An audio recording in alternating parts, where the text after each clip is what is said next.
পচলা খাৰ আপোনালোকে খাই ভাল পায়নে? ময়ো খাই খুব ভাল পাওঁ। সেয়েহে আজি মই ভাবিলোঁ কল পচলাকে বনোৱা যাওক। সেয়েহে মই এই পচলাখিনি খুব এনেকুৱাকৈ গোল গোলকৈ সৰু সৰুকৈ কাটি ল'লোঁ আৰু কাটি লোৱা পচলাখিনি পটাত এনেদৰে অলপ খুন্দি পেলাই মিহি কৰি ল'লোঁ। আৰু ইফালে মই অলপমান সৰিয়হ আগতেই তিয়াই থৈ দিছিলোঁ।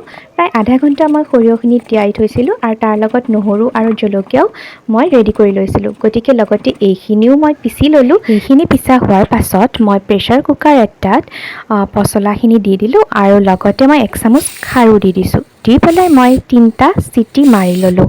মাৰি লোৱাৰ পাছতে মই কেৰাহী গৰম হ'বলৈ দিলোঁ আৰু তাত মই মচলাখিনি যিখিনি সৰিয়হ নহৰু আৰু জলকীয়া আছিলে তাতে দিলোঁ আৰু ভালকৈ ভাজি ল'লোঁ। এইখিনি অলপমান ভাজা হোৱাৰ পাছতে মই তাতে সিজাই লোৱা পচলাখিনি দি দিম আৰু তাতে মই নিমখ অলপমানো দি দিছোঁ।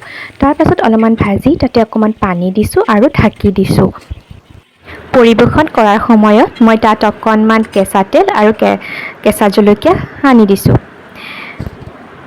আঁহজাতীয় খাদ্য আমাৰ শৰীৰৰ বাবে খুবেই দৰকাৰী। যদি মোৰ ভিডিঅ'টো চাই ভাল পালে লাইক, শ্বেয়াৰ আৰু কমেণ্ট কৰিবলৈ নাপাহৰিব।